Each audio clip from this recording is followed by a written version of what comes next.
another low range off-road how-to video. Today we're going to be installing a crankshaft in a 1.3 liter Suzuki Samurai engine.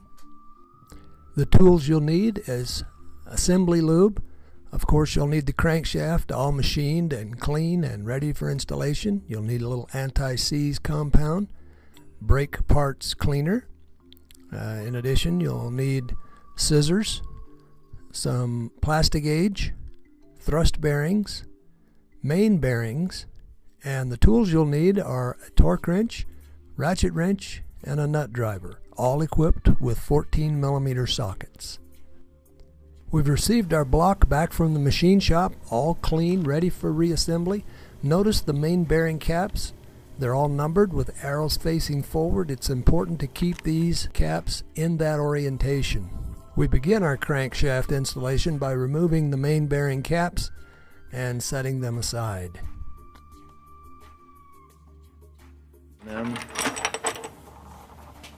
Bearing. And then we're going to take out of the two bearings, you have one that's got a little gully in it and one that doesn't. The one that doesn't will go into the caps, and you'll insert them into the caps, the little stamped mark. Seat them. You flush there. Install the rest of the main bearings in the main bearing caps in the same way.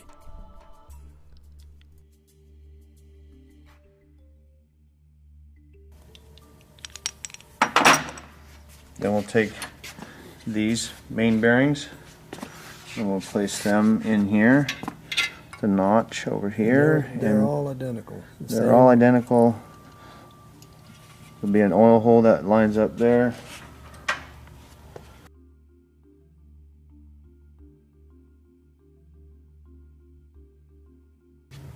Then we're going to take our thrust bearings and we're going to put a little bit of anti-seize on the back side of them just to kind of hold them in place.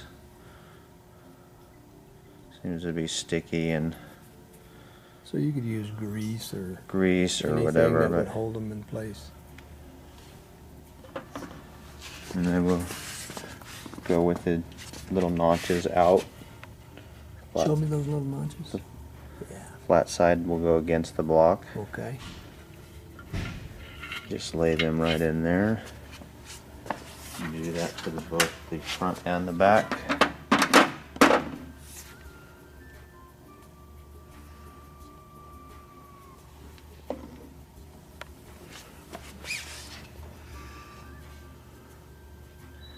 Okay, then we're going to set the crank in. We're going to do all this dry because we're going to be doing plastic gauge, and then we will go back and lubricate everything. Set our crankshaft down in there. Then we're going to take our plastic gauge. We're going to cut pieces out of it about the width of the bearing, and we'll need 5 of them.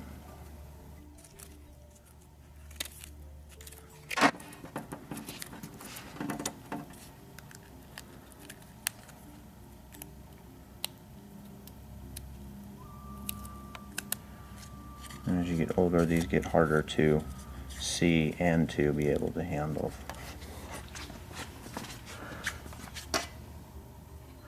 You will lay that down across the crankshaft, and you'll do each one of them.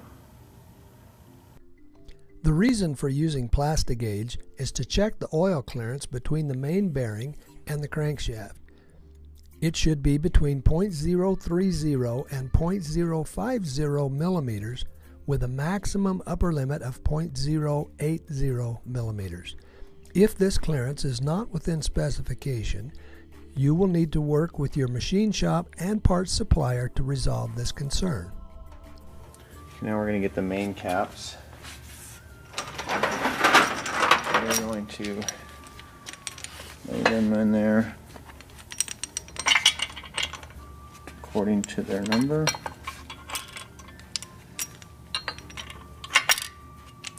And the arrow forward.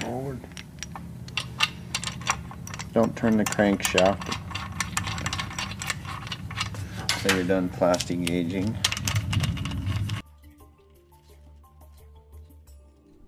Even though you're not applying full torque to these caps with the nut driver, it's important to use an increasingly tighter crisscross pattern to ensure that the main caps are aligned and positioned properly.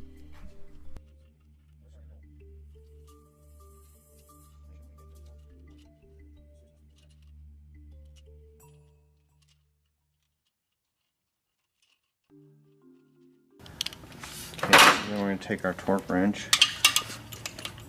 We're going to set it to 41 foot-pounds first.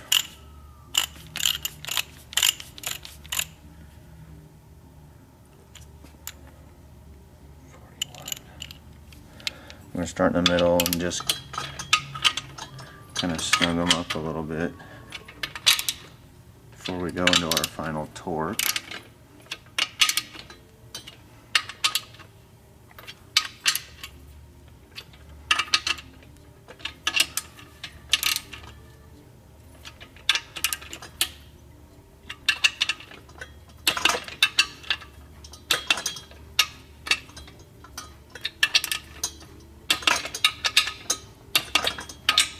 You don't want to tighten up one side to full torque without snugging the other side, right? Correct. I'm just kind of making sure we're taking them down evenly. Right.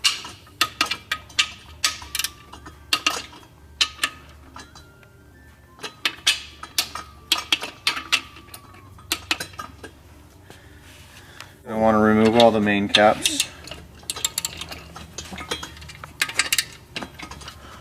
We'll loosen them all up.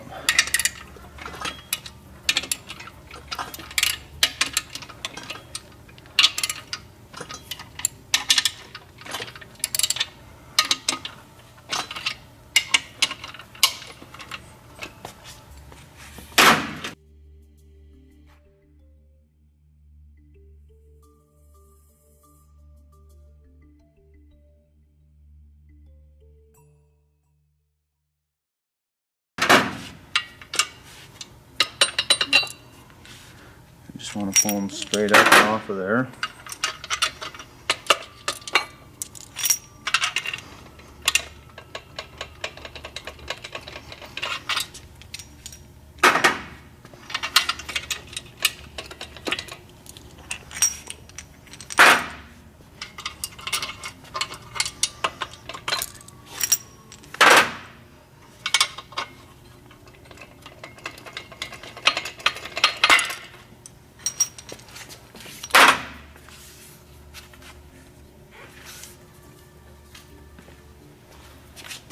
And we're going to want to take our plastic gauge,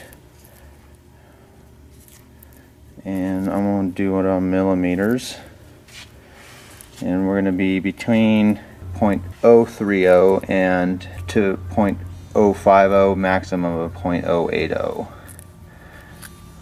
So we're going to lay our gauge down here. Looks like we're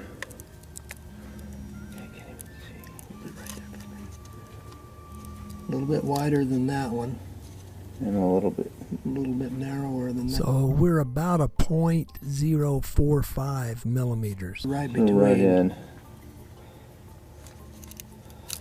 Check each one of them within specs on all 5 of them. And really what we're doing is double checking the machine shop, because they should have everything done right. Right? Correct. And then we'll remove the crankshaft, and we're going to clean the plastic gauge off of each journal and off of each bearing cap with a little bit of brake clean. And on the bearing cap, you don't really want to, you probably just want to dab, because you don't want to scar the bearing surface up, make sure you have a clean rag. Just make sure all that plastic gauge is off of each one.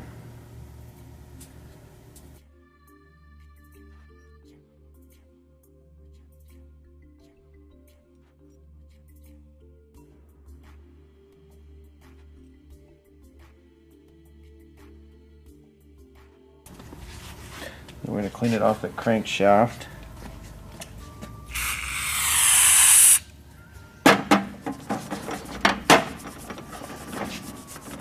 The surface isn't so easy to scratch, so you can put a little more into it.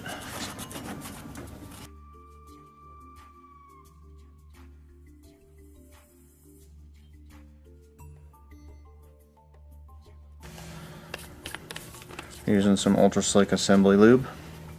Okay. And we're going to lubricate the main bearings. I use an excessive amount because I think that there's never too much assembly lube to be used. A little does a little. I mean, you can be wasteful for sure, but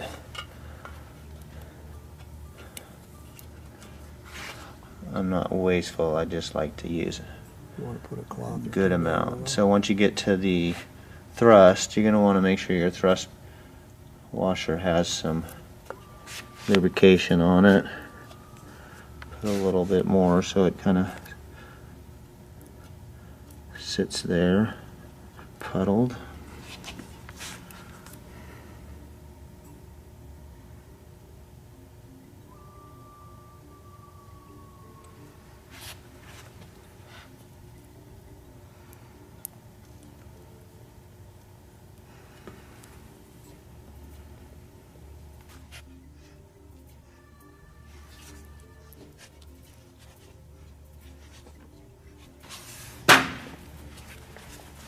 And then we'll take the crankshaft, set it back in there.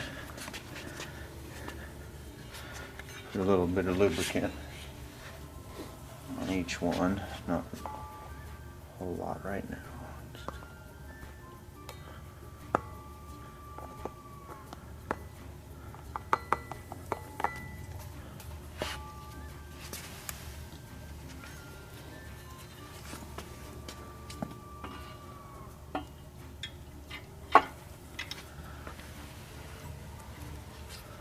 A little more down there in the thrust area. Lubricate each top.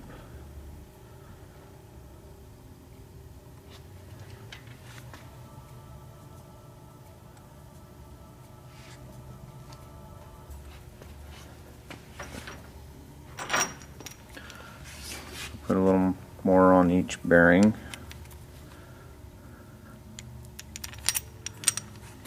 Arrow forward.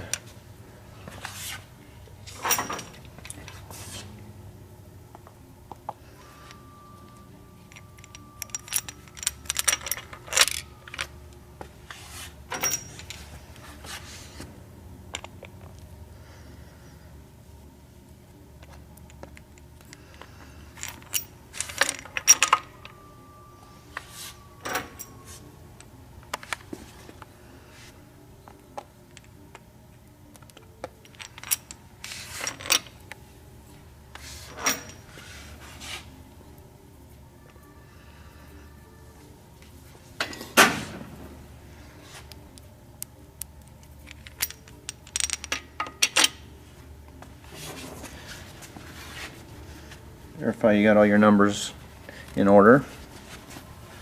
I'm just going to start by running all these down.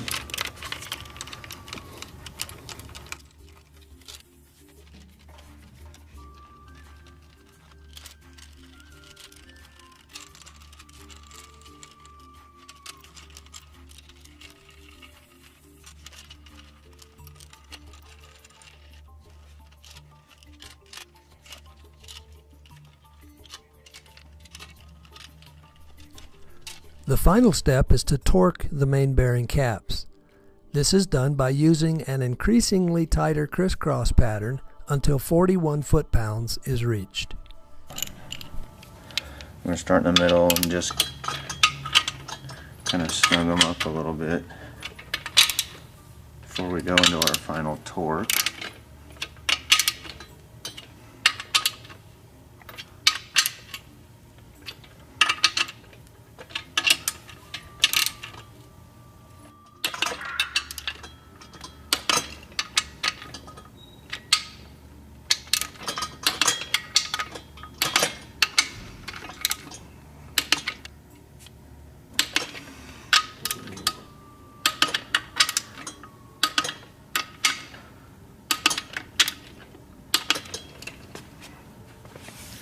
Okay, crankshaft's in. Tolerances are good. Feels nice. We'll just kind of grab it, check thrust. Good there.